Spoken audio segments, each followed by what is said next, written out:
You wait 10 year for Celtic to win a bloody game in the Champions League at Celtic Park. And then you finally get it, but you don't just get one. You get two. You get three. Three in a row. Tonight, Celtic made it 3 in a row. Home wins in the Champions League on the bounce. And probably, in fact, not probably, most certainly, the most impressive of them all. Celtic 3. Let's say it one more time. Rasenballspor Leipzig 1. Don't turn off because of the pronunciation. We're going to have a lot of fun here tonight. Like and subscribe, all of that nonsense. It would be appreciated. Celtic 3, RB Leipzig 1. What a performance. What a result. I genuinely can't believe what I've just seen. Not only have Celtic won in the Champions League tonight, not only have they won against a top side in the Champions League tonight, they've dominated, they've penetrated, they have made Leipzig look like your average Scottish Premiership side, and I say that with all due respect to the rest of the Scottish Premiership. But hey, listen, I think Rangers put up a better fight at Celtic Park earlier in the season than what Leipzig tonight. We made short work of them this evening. My goodness gracious, Brendan Rodgers, Celtic, Nicholas Kuhn, the rest. Where's this come from? The night and day difference from Dortmund to this. Maybe the difference is Celtic Park. Maybe you can talk about how being at home makes such a big difference to results and performances. But we arguably played a better side than Dortmund at the minute. That's down to you to decide if so. But they're higher in the Bundesliga. Their expectations were higher in the Bundesliga this season. I genuinely thought we were going into a tougher task against Leipzig than what we were against Dortmund. And I want to erase that from our memory. And to make short work of them the way we did tonight, 60% of the ball, all of the best chances, it felt like a weekly occurrence. You know, it felt like that's what we would do in the Champions League. If you watch Celtic tonight for the first time in your life, you'd think they're one of the best teams in the competition. The football we were playing at times was unbelievable. The goals that we were scoring, so well worked. Everything was just perfect, and I cannot give Brendan Rodgers and this Celtic side enough credit for the turnaround from that Dortmund game. And I don't want to just keep bringing up the 7-1 defeat. I don't want to think about the negatives. It's all about moving forward. There's no point in looking back in the past and looking back at the shortcomings when we've just beaten Leipzig 3-1. That's the focus. But if you told me after that game that we would go on to get a resolute point in Bergamo in Italy, to then go to Celtic Park and dismantle RB Leipzig, I wouldn't have believed you. I would have loved to believe you. I would have loved to felt that optimistic. And if you felt that optimistic, I tip my hat to you. But I would never have a dream that leaving Dortmund that night that Celtic would go on to find 4 points in their next 2 games. And whatever Brendan Rodgers has done from that Dortmund game behind the scenes, whatever he has said to that squad, and whatever that squad have done to believe in themselves and to change the quality of what we're seeing on the park, deserves, pardon my French here, a massive fucking round of applause. A massive round of applause, because it is night and day, and to happen in such... It was just over 2 months ago. Sorry, was it even 2 months ago? Just over a month ago, even. Pardon me. That we went to Dortmund and we got embarrassed. And for us to turn things around in the manner that we have, to be where we are now, is nothing short of sensational. It's the mark of an elite manager. It's the mark of a squad that's getting better and better. It's the mark of something special that is brewing. We have 7 points from our first 4 games. I can't help but drill this part home enough tonight. The hard run is out the way. The hard run in this group is done. That's not to say that the next games are easy by any means. That's not what I'm saying. But when this group stage, or this league phase, whatever you want to call it, was put out on paper, there was a very identifiable tough run for Celtic. A run where I genuinely, hand on my heart, thought Celtic would walk away with 0 points. That run of games was Dortmund away, Atalanta away, and Leipzig at home. I genuinely thought that was the 3 games that we were going to have to weather the storm, we were going to have to bear through it, stay strong, and hold our breaths for the closing 4. To hold our breaths for Bruges, to hold our breaths for Dinamo Zagreb, and to hold our breaths for Young Boys. That is genuinely what I thought we were going to have to do. Thought we were just going to have to take it on the chin and think 3 points, that would be good. 4 points after the opening 4 games would have been a blessing. Averaging a point a game against the sides we were playing, I would have been chuffed with that. To now be sitting on 7 points after the opening 4 games, and with the performances that we showed against Slovan Bratislava, which was one of our best in European history for Celtic, the performance away from home to the current Europa League champions, nothing short of incredible. And the performance tonight against a side like RB Leipzig, who are not doing too well in Europe, but flying in Germany, one of the top sides in the German top flight, which is ranked as one of the top 2 leagues in Europe at the minute. If you told me we'd have 7 points, I wouldn't have believed you. I am so fucking proud of this team. 7 points from 4 games. Qualification is within an arm's length. It is in touching distance. We can't overlook what's to come, but the position that Celtic have put themselves in through hard work, through spirit, through tactics and determination and everything that you can think of, every buzzword under the sun, every positive buzzword that there possibly is in that dictionary of ours, get your Collins out, and every positive word there is, Celtic have manifested that. Celtic have brought that into what we're seeing. And we've left ourselves with every chance, and a very good chance, of qualifying for the next stage of the UEFA Champions League. It's what Celtic fans have been clamouring on about for 20 years. It's been 20 years since we've been able to win a knockout tie. And right now, you could argue this is the best looking side we've had in Europe since Martin O'Neill was manager of Celtic. And it's all down to Brendan Rodgers. It's all down to this current crop of Celtic players. We have a hell of a lot to talk about from tonight's performance. The first half, wow. I mean, where do you begin? Because for the first 15 minutes of that game, I thought we looked good. We looked really, really good. We were all over Leipzig. We were playing some nice football. We had more of the ball. I thought we looked more assertive on the ball. I thought Leipzig were... they went forward a couple of times but didn't look very convincing in what they were doing going forward. Celtic were in total control of the game for that opening 15 minutes. And then things changed, and things changed dramatically in that first half. We gave Leipzig a couple of minutes on the ball to get comfortable, and in that couple of minutes of them getting comfortable, we just shat ourselves. We looked it was as if that Brendan Rodgers has somehow clicked his fingers and changed all 11 players at once. He made 11 substitutions. Or I should say 10. Kasper Schmeichel can hardly be held viable when he's standing in between the goals. But you know what I'm saying. Don't get pernickety about things. It was as if we closed our eyes and the team had changed just for a couple of minutes of possession. We shat ourselves. And suddenly we were on the back foot. Suddenly Leipzig looked like the more assertive team. We were shouting out of everything. And we paid the price. Because a sloppy pass was played. And I don't think that you can blame a specific individual for it. I know what people are going to say about that pass. And at the time, I felt so bad for Austin Trusty, because I was like, if this game doesn't go our way tonight, if this game ends in defeat, and especially if it ends in a 1-0 defeat, Austin Trusty will pay the price. Austin Trusty will be the one who gets slaughtered, and people will find it hard to forgive him for weeks. I don't think it's necessarily just his fault. I think there was a communication breakdown between him and Callum McGregor. I think both of them are viable in that situation. Probably Trusty more. He should be better with his pass and play it for a player who's clearly on the move in Callum McGregor. But I think there's a communication breakdown there, and both men should do better. I don't think any one man should be held viable for that. We paid the price. We gave away a corner. We dealt with the first one well. The second one we didn't deal with also well. And we found ourselves 1-0 down.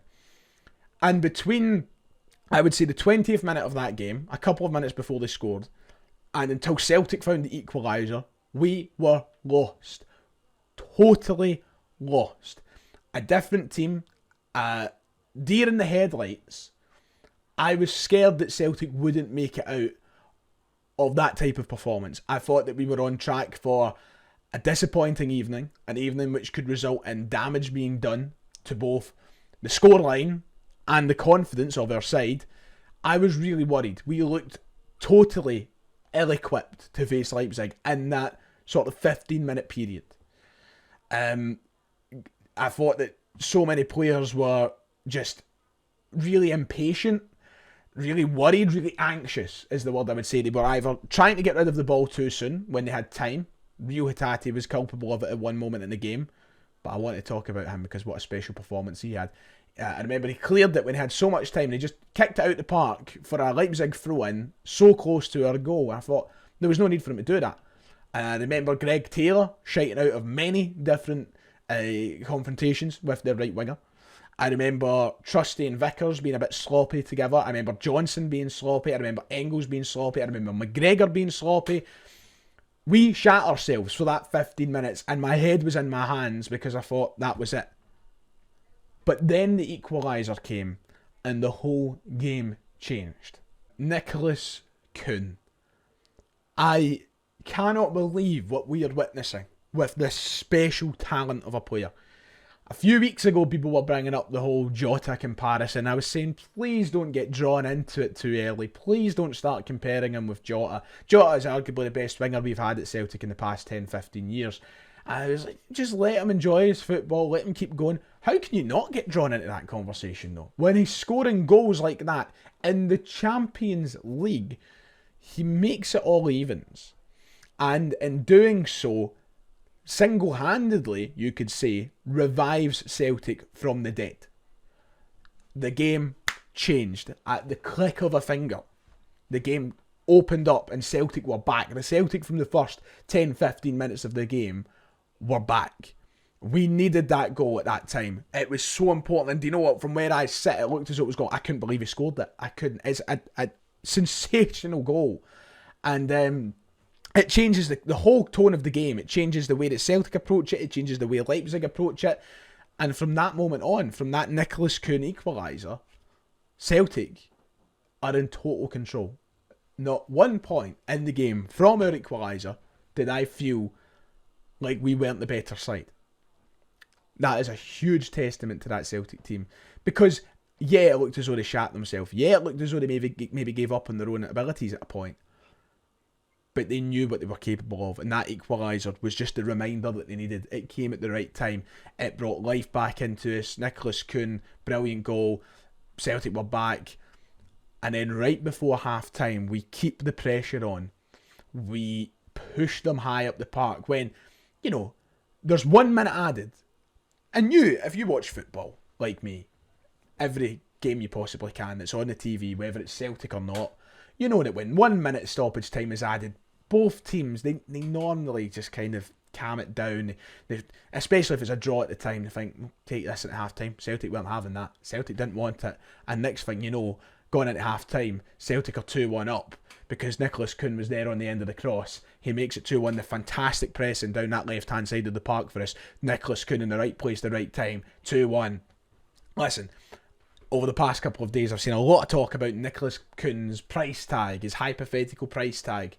I don't think we should be talking about that. I think it's nonsense to be drawn into that. Who cares about his price tag? I don't want to see him go anytime soon. He signed a multi-year deal at Celtic. He's our player, as I hope he will be for the next fucking 4 years, to be quite honest. I'm not thinking about his price tag. But Florian Plettenberg was advertising his services on social media. Top German journalist. People were getting drawn into the conversation. Could he be Celtic's first £40 million player and all the rest of it? Tonight, I'd make him a fucking £50 million player after that performance. That first half performance in particular. You gorgeous, sexy German bastard, Nicholas Kuhn. I love you.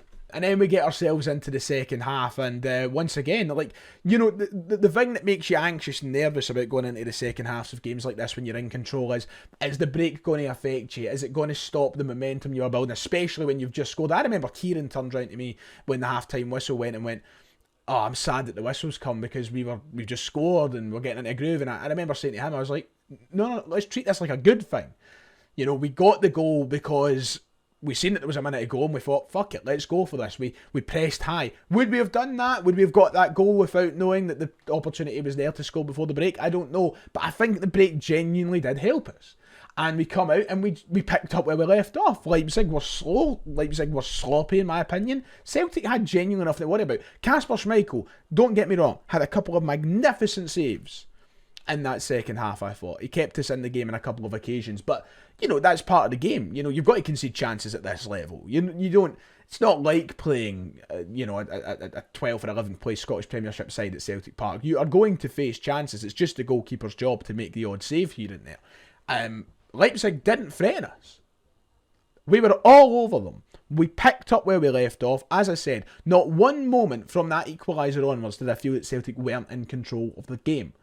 Which is just madness to say in the Champions League. We have to talk about the man who scored the third goal. We have to talk about Rio Hatate. Because if I don't, I'll never forgive myself. Deep breaths. Wow. Do you know what? There's been so many people. Since the day he joined this club in January of 2022, there has been so many people who have tried to claim that Rio Hatate is a bad footballer. So many people that say Rio Hatate isn't bothered, that Rio Hatate is useless and we can do better. Rio Hatate is one of the single-handedly one of the most talented guys that I have ever seen come through the door at Celtic. And his performance tonight at this level once again proves at this level he is a sensational football player. Someone who has had far too much discouragement, unhappiness, criticism from our own support, which has baffled me at times. This is why he is made for this level. He is unbelievable. Third goal, Hatate gets it. Once again, it's a case of being in the right place at the right time. It's not like his goal is much to shout about, but what he was doing tonight, in terms of the balls that he was finding for players, the moves that he was carving out through his own passing abilities. I screamed and shouted from the rooftops that Rio Hatate had to start in Dortmund and that it was a fatal error not to start him in Dortmund.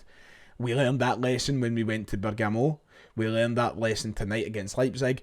That's why he starts in these big games, because he is a cut above. He is a level above a lot of players that we'll ever see play for Celtic. His intelligence, the way he reads the game is so important. The way that he can take a calculated risk and make it look effortless is second to none in this 11. He makes something look so easy that it's so difficult. Taking that risk, playing that pass. And he can do it with the inside of his foot. He can do it with the outside of his foot. He can toe poke it. He can do whatever he needs to. He will find somebody with something that nobody else can. And he gets so much shit that I'll never understand. An incredible player, an incredible performance tonight, and his goal sealed nothing but 3 points for Celtic. The substitutions were right, the substitutions contributed. Liam Scales comes on the park, who is obviously in a really tricky position right now where he's being dropped and he doesn't necessarily deserve to be dropped, but he's not down tools, he didn't look discouraged by it, he came on, had a great performance. Valley came on, had a better performance than Greg Taylor. All the other players that came on in the game I thought done well. Massive, talking about centre-halves, once again, Austin Trusty. I think that I have a very good feeling that by the time Austin Trusty isn't a Celtic player, whether that's through a contract expiry, a sale, him moving up, retire, whatever it might be, I have a feeling he could be my biggest told you so that I'll ever have on this channel. Somebody who I put my neck on the line by saying would be a fantastic centre-half partner for Cameron Carter-Vickers. That would be the best centre-half that we could have signed in this transfer window. A lot of people who came in say he plays for Sheffield United. The Sheffield United fans say he's not that good. And I said, don't listen to him. He'll be great. He was great in the MLS. I like the look of him. His attributes from a physical and technical point of view. People wanted to bin him off after a couple of games because we, for some reason, can't give people more than a couple of games. Tonight, once again, at the highest level, proving how good he is. He was brilliant tonight. Apart from that pass, listen, these things happen. You know, the greatest players have made silly mistakes. And he made a wee silly mistake, a silly pass, and he made up for it with the rest of his performance, his tracking back, his tackling, his physicality in the box, everything. Austin Trusty, once again, brilliant tonight. I am loving him. He's very quickly becoming one of my favourite players at Celtic, actually. And I hope I can say that to his face sometime soon. Brilliant. Him, the three for me that stand out tonight are the three obvious ones for me. Kuhn, Hatate and Trusty. But outside of them, it's just like I said about Atalanta, in a performance like this, when Celtic are looked at as underdogs, when we're not expected to do much, I can't sit here and say bad words about anybody. I can't. And neither I should, because I don't think many deserve that, or any deserve that. I'm absolutely chuffed about tonight's performance. I don't know how long I could keep this match reaction going, but I'm assuming it could be a long time. A long time. And I really would like to get it up before the clock strikes midnight. Brendan Rodgers for president. Brendan Rodgers for president. That's all I have to say. Honestly. We'll talk more about this tomorrow. Enjoy the rest of your evening. What a special night at Parkhead. We're having a party in the Champions League. Well and truly, we're doing the huddle all the way to the next round. I'm telling you. Get your house on it. God, I don't want to jinx this. I'm wrapping it up there. Bye.